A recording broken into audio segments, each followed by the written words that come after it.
Hello everyone, welcome to Patch Logic Workshop. We are going to install Arduino IDE today.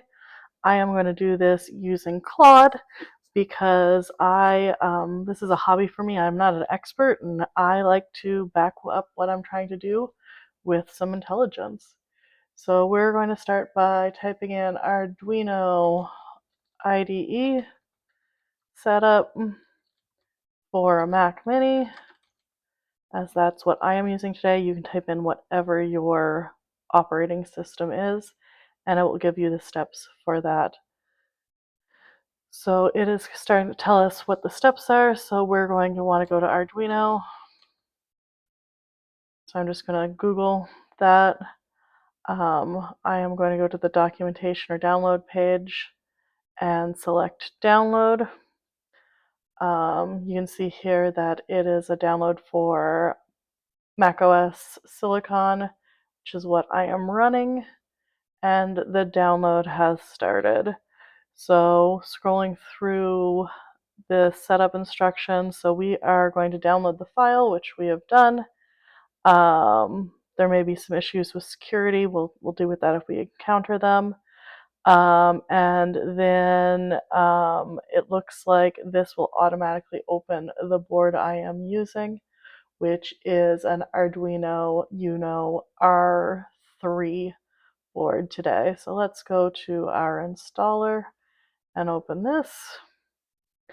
We are going to move it into our applications and then open it.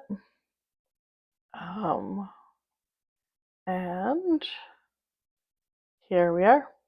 So we are going to select our board. It is Arduino, so we will select that. It is indexing and setting things up here.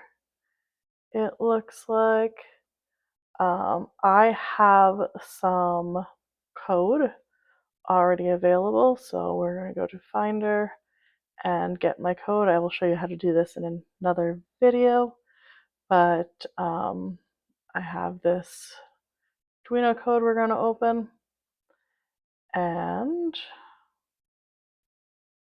we are going to run this and see what happens. Oh, we haven't selected a board, so let's select our Arduino board. Here we are. And let's also move so you can see the robot. There we are. You should now be able to see the robot as well as the screen. So we are going to run this. It's compiling the sketch, it's updating, and there you have some servo movement. So this is working as expected right now. So thank you for joining, and hopefully you can download your own Arduino IDE and start building robots with me. Thank you.